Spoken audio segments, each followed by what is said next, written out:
A'udzu billahi minasyaitonir rajim. Bismillahirrahmanirrahim.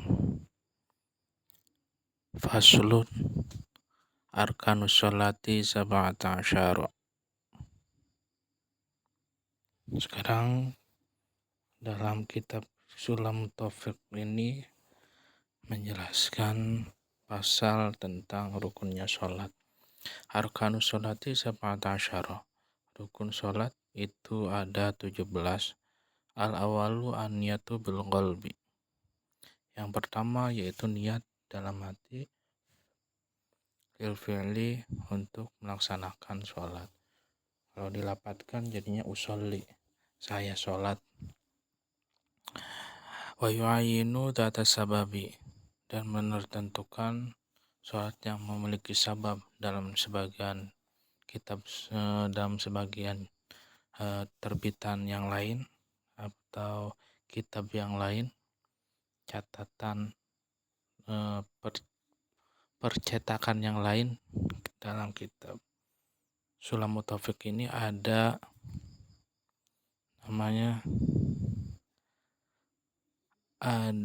tambahan yaitu wal waqti. Jadi wa yu'ainu data sababi wal waqti, yaitu harus menentukan sholat yang memiliki sebab, seperti sholat data sabab, seperti sholat gerhana bulan, gerhana matahari, itu kan sholat yang memiliki sebab. Dan adapun sholat yang mempunyai waktu wal waktu, yaitu sholat duhur, sholat asar, sholat maghrib, itu kan memiliki waktu, seperti sholat id, sholat raya, hari raya, idul adha, idul fitri, gitu kan.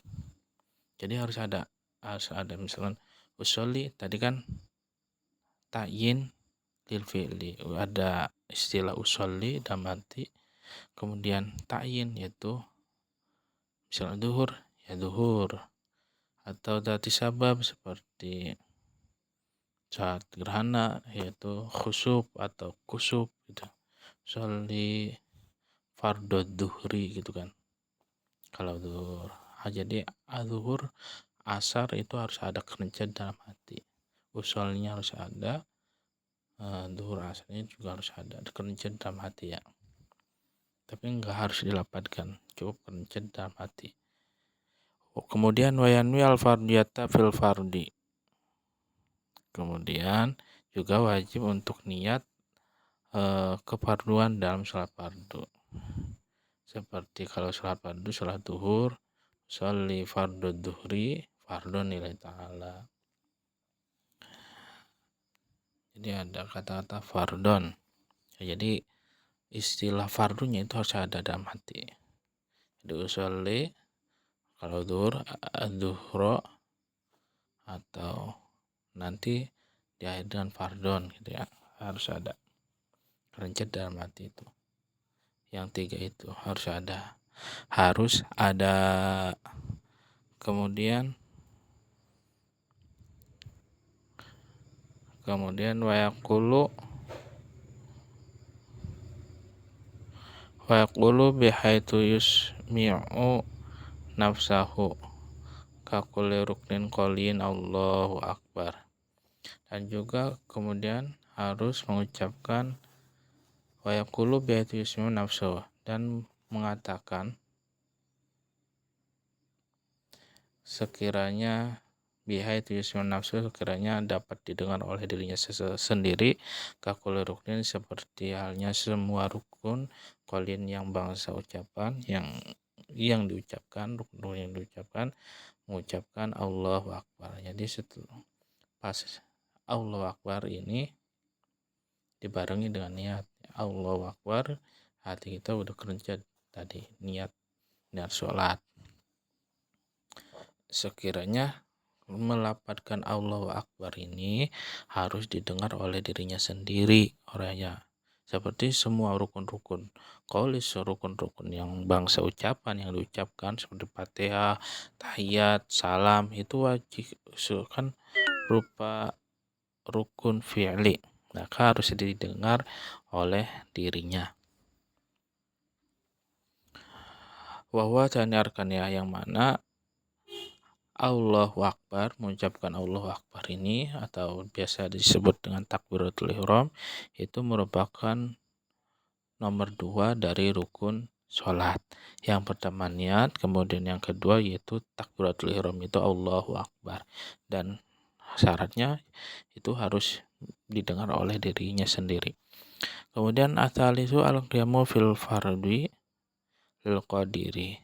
Asalisu yang nomor 3 yaitu al-qiyamu, berdiri di dalam sholat fardu lil qadiri bagi orang yang mampu. Jadi kalau sholat fardu itu harus berdiri ya bagi orang yang mampu. Tapi kalau sholat sunnah itu boleh sambil duduk walaupun mampu.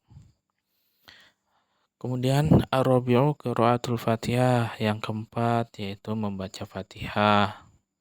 Membaca Fatihah itu wajib, mulai bismillah sampai waladolin. Ya, itu merupakan Fatihah.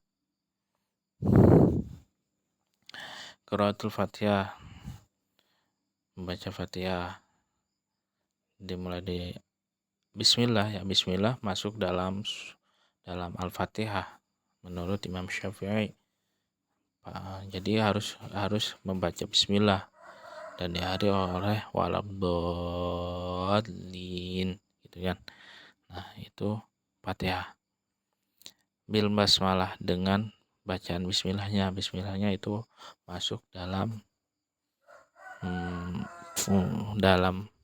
surat Fatihah. Jadi harus dibaca. Wa tasyidati, kemudian tasyidnya itu harus dibaca juga, harus benar, jangan sampai ketinggalan, sehingga biasanya orang yang baru mengaji itu sangat dipentingkan itu membaca Fatihah dan bacaan tahiyat, karena keduanya ini itu merupakan kewajiban dalam sholat. Kemudian wa mu'alatiha, harus berturut-turut, harus langsung wa mu'alatiha, langsung selesai ya, nggak boleh diselang-seling oleh bacaan-bacaan yang lain. Dari awal sampai akhir harus berurutan, harus langsung selesai, gak boleh diselingi oleh wiridan yang lain. Kemudian watartibia, dan harus runtut tartib, harus runtut. Jadi mulai bismillah sampai waladhdallin itu tidak boleh diacak nomor 1 ke nomor akhir ke yang pertama, itu tidak boleh, harus runtut sesuai dalam Al-Quran. Kemudian wa ikhrajul hurufi min makharijiha, terus harus mengeluarkan hurufnya, jadi mengucapkan hurufnya itu sesuai makhrajnya, jangan sampai tidak sesuai dengan makhraj, karena beda sedikit saja bisa merubah makna.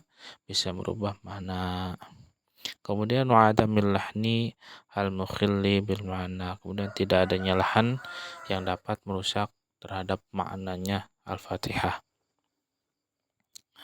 Jadi lahan ini yaitu tidak sesuai dengan i'rab, membaca Fatihah tidak sesuai dengan i'rabnya yang dapat merusak makna, jadi tidak boleh.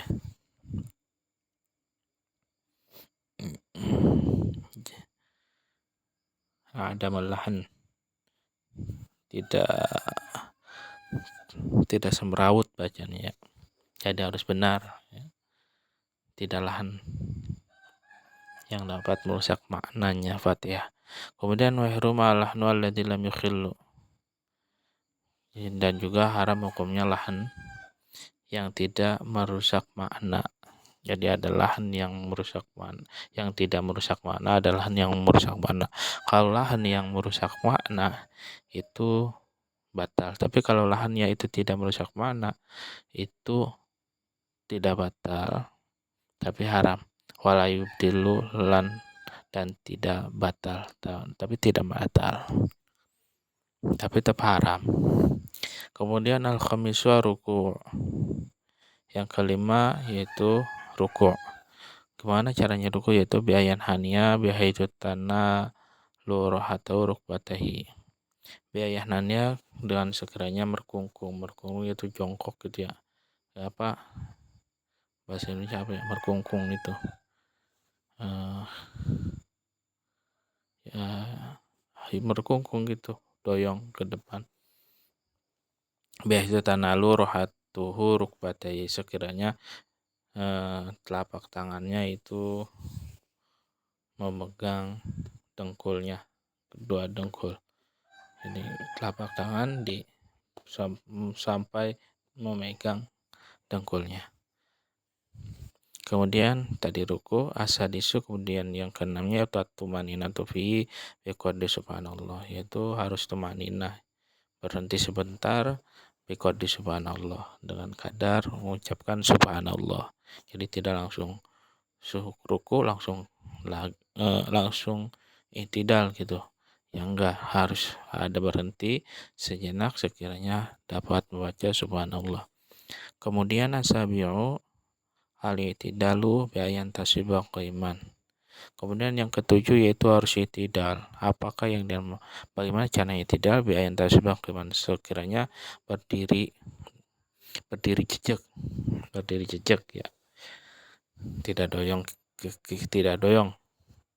berdiri jejak, yang tasbih qaiman, berdiri jejak. Asaminu, kemudian yang ke-8 yaitu atumaninatu fihi, yaitu harus tumaninah di dalam i'tidal, tadi sama seperti ruku ya, harus tumaninah, yaitu berhenti sejenak sekiranya dapat mengucapkan subhanallah, biqadri subhanallah. At-tasi'u, kemudian yang ke-7 yaitu as-sujudu marrataini, baya doa jabatahu ala musallahu maksyufatan. Kemudian yang ke-9 yaitu sujud 2 kali, atau biasa disebut dengan sujud di antara 2 sujud. Sujud di antara sujud itu duduk di antara sujud. Ya, sujud 2 kali. Jadi yang ke-9 itu harus sujud 2 kali. Gimana cara Nabi ayat doa jabatu ala musallahu? Dengan caranya itu dengan gambaran itu batuk, kalau batuk itu tarang atau apa sih batuk tuh bahasa Indonesianya, kening itu diletakkan di atas tempat sholatnya, atau di atas sajadah, atau di tanah atau keramik lah, di tempat sholatnya, maksyufatan, dengan dalam keadaan terbuka. Jadi keningnya harus terbuka. Kemudian wa mutasakilan ya, biha, kemudian harus ditekan sedikit ya, disetekan sedikit keningnya ke tempat sholat. Wa mungkisan, kemudian jungkel, jadi jungkel, maksudnya jungkel ini jengkil. Wa mungkisan dan jengking itu ya tadi, kepala di bawah, bokongnya di atas, itu jengking. Wa doa syai'an min rukbataihi, kemudian dengkulnya itu diletakkan di bawah, dengkulnya ditempelkan ke bawah, ke lantai. Kemudian wamin butuni asabi rijlai, dan juga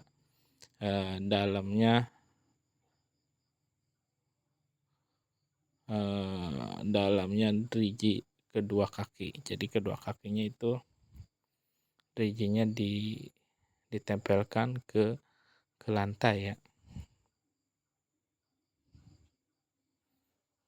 Jadi ya, dalam driji kaki itu diletakkan ke lantai.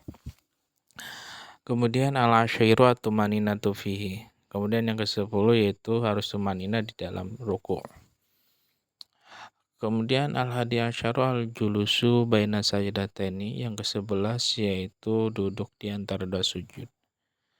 Duduk di antara 2 sujud. Kemudian atsani asyaru atumaninatu fihi. Yang ke-12 yaitu tumaninah di dalam duduk di antara 2 sujud. Kemudian ats-tsalitsah asyara al-julusu litasyahudil akhir wa ma ba'dahu. Yang ke-13 yaitu duduk karena untuk tasyahud akhir, wa ma ba'dahu, dan sesuatu yang setelahnya tasyahud akhir, seperti salam gitu ya, kan salam juga duduk, duduk tasyahud akhir, untuk tasyahud akhir. Ar-Rabi'a Asyara, yang ke-14 yaitu tasyahud akhir. Tasyahud akhir, faqul, bagaimana apa bacanya tasyahud akhir? Faqul at-tahiyatul mubarakatus shalawatut thayyibatu lillah. At-tahiyatul mubarakatus shalawatut thayyibatu lillah. Kemudian assalamu alayka ayyuhan nabiyyu wa rahmatullahi wa barakatuh. Assalamu alayna wa ala ibadillahis shalihin. Asyhadu an la ilaha illallah wa asyhadu anna muhammadar rasulullah. Ini tahiyat. Kemudian yang bacaan tahiyat. Kemudian yang ke-15 al-khamisah asyara iku as-sholatu al nabi. Yang ke-15 yaitu membaca salat kepada Nabi. Wa aqalluha Allahumma sholli ala Muhammad. Dan lebih sedikit nyaman membaca sholawat yaitu Allahumma sholli ala Muhammad. Tadi al-khamisah asyara as-sholatu an nabi sallallahu alaihi wasallam wa aqalluha Allahumma sholli ala Muhammad. Jadi yang ke-15 tadi membaca sholawat pada Nabi Muhammad sallallahu alaihi wasallam, dan lebih sedikitnya yaitu Allahumma sholli ala Muhammad, itu sudah cukup. Kemudian asadi asyara assalam. Asadi asyara, yang ke-16 yaitu membaca salam. Wa aqalluhu assalamualaikum bitartib. Dan yang ke-16 yaitu membaca salam, dan lebih sedikit membaca salam yaitu assalamualaikum bitartib secara urut. Asabi asyara, jadi enggak dibalik-balik ya, enggak Waalaikumsalam, cukup assalamualaikum, enggak dibalik-balik. Asabi asyara, yang ke-17 yaitu at-tartib, harus runtut. Yang awal harus awal, yang akhir dikerjakan di akhir, enggak boleh yang akhir dikerjakan di awal, yang awal di akhir dikerjakan di akhir, itu enggak boleh. Kemudian fa in ta'ammada tarkahu kan sajada qabla ruku'i. Kemudian jikalau ia sengaja meninggalkan rukun, meninggalkan tartib, seperti kan sajada qabla ruku'i, seperti sujud sebelum ruku, batalat, maka batal sholatnya. Jadi batal sholatnya kalau tidak tartib. Belum ruku tapi langsung sujud, itu batal sholatnya. Wa in saha fal ya'ud ilai. Dan kalau memang lupa, jadi belum ruku tapi udah langsung sujud, itu karena lupa, maka itu tidak batal, tapi harus fal ya'ud ilai, maka dia harus kembali lagi gitu, nggak boleh diteruskan sujud, balik lagi tadi berdiri ya, kemudian ruku. Kemudian illa yakuna fi misli, kecuali ketika ia berada di dalam sesamanya, seperti au ba'dihi, atau sesudahnya yang misli. Fatatimu bi rokatuhu walagu masa'u ila yakuna fi mislihi au ba'dihi,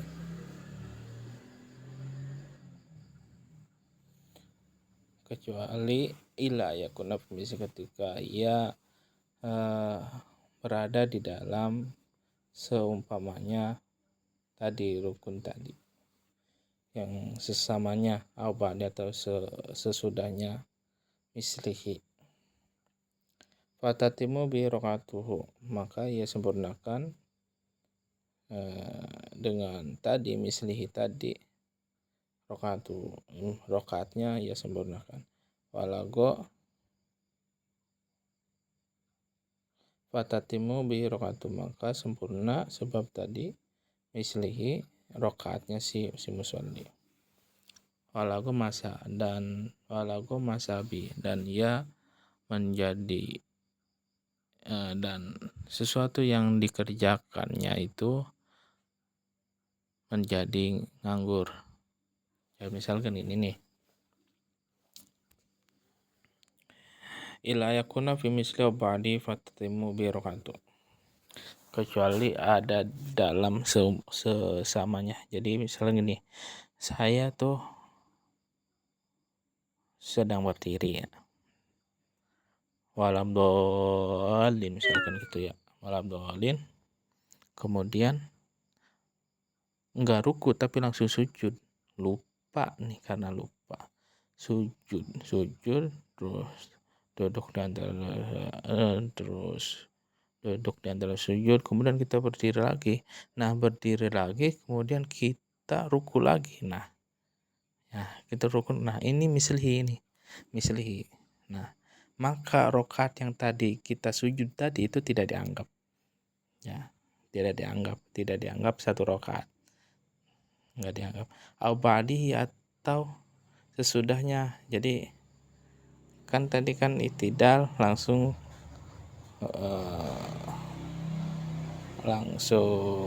jadi tadi berarti yang sama itu pas berdirinya itu kan, pas berdirinya atau sesudahnya. Jadi sudah berdiri kan ruku. Nah, pas ruku ini itu nanti rokat yang lain itu tidak dianggap bimisli. Jadi tadi mislihnya itu berdiri, ruk badinya ini ruku.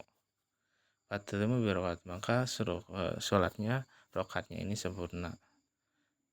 Dan walaku masahabi, tapi rokaat yang tadi ia lupa itu nganggur, gak dianggap.